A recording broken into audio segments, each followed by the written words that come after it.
I've been living in a house that is very haunted for the better part of 53 years. I guess you can say that I grew up here and lived here my entire life. And I've made a happy home for my wife and daughter here as well. At least we try to make this a happy home. We've experienced things that are so bizarre you'd almost think that we were crazy for even talking about them. Never mind the things I've heard and seen in this house while growing up.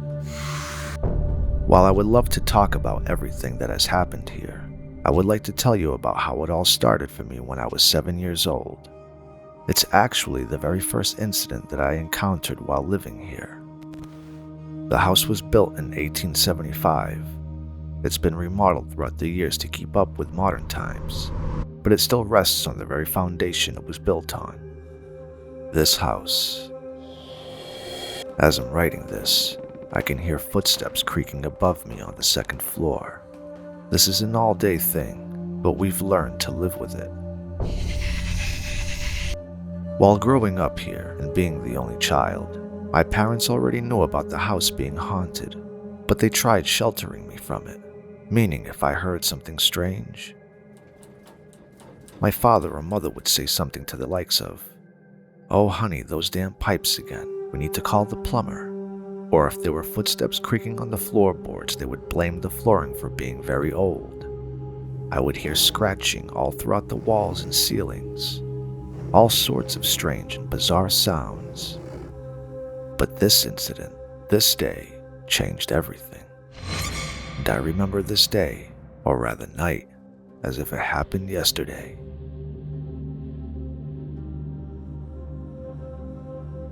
It was around 11 o'clock at night. It was a school night, and I was asleep, but something woke me up. I heard a voice whisper in my right ear, "We can't let them get away." My eyes slowly opened up and I laid there for a moment. I called out for both my mother and father and looked over at my bedroom door, but it was shut. I flipped over to my side and fell back asleep. I heard this voice loud and clear. I know I did, but I think my brain was telling me to ignore it. Well, that was just the beginning of it, because a few moments later it decided to really stir things up with me. "Boy, help them, they're burning alive." I jumped out of my bed so rapidly and even peed myself as I ran to my parents' bedroom. I started to cry and told my parents what it was that I heard. My parents both looked at each other and then looked at me like they knew something but didn't want to tell me. They gave me the old mumbo-jumbo and told me I was having a bad dream. My mother got out of bed, got me fresh pajamas and socks while I cleaned myself up.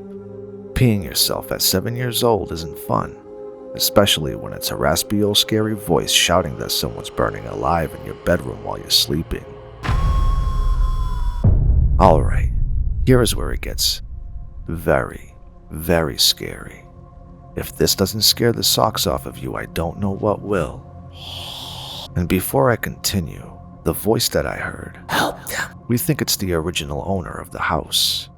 Without giving away too much information about my home, the very first owner of this home, he was an evil man.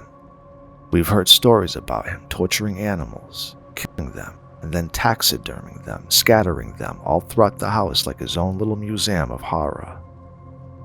Throughout the years, I would experience more voices, more scratching on the walls and ceilings. Eventually, my parents wound up telling me that the house was haunted by a creepy man with an evil past, and we lived with it. We were never physically harmed by it. It was more of a nuisance than anything. That all changed on the night I brought my wife home to begin a life here with me. We're high school sweethearts, so she knows about this place. She stayed here overnight plenty of times before we got married. But on the night she moved in, it wasn't happy at all. I'll never forget the hour and minute. It was 2:27 in the morning, and we were both asleep. My wife woke up first because she felt something tugging on her arm. She then woke me up and told me what she felt. This was the first time in all the years anyone has ever been physically touched by this spirit. This had never happened before, so it was quite a shock to me. And after being awake for about a few minutes or so, our bedroom door slammed shut. Our blanket was pulled away from us and thrown across the room, and we heard footsteps as if someone was walking across the roof. It was as if the house was coming to life. In all my years of living here, I have never seen this much activity, yet alone in one single night. After the blanket got pulled away from us and thrown across the room, things finally seemed to calm down, and the entire house was ominously quiet. Too quiet. But then a dark black shadow decides to grace us with its presence by moving along the walls in the bedroom and fading into nothingness. My wife and I did not move from the bed during all of this. We were terror-stricken. And then a foul odor begins to come from underneath the bed, followed by a sonorous growl that vibrated underneath us. By this point, it felt like something grave was about to happen and I had to do something, or at least I had to try. I grabbed a hold of my wife's hand and told her to be brave and not to fear this thing, because that's what it wants. It wants to scare us out of our home. We can't allow that to happen. We mustered up the courage to face this evil spirit and began reciting the Lord's Prayer. The bedroom door slammed again and again, 4 times consecutively, with steady growls underneath the bed, but we stood our ground, praying to the Almighty to help and asking Him to show the spirit to the light. A raspy old voice then shouts from underneath the bed, "Get out! Leave my house!" And I said, "No, if you're stuck here like you've been all these years, then you're going to have to learn to live with us in peace or war, because this is my house now, not yours. You're dead. Leave already.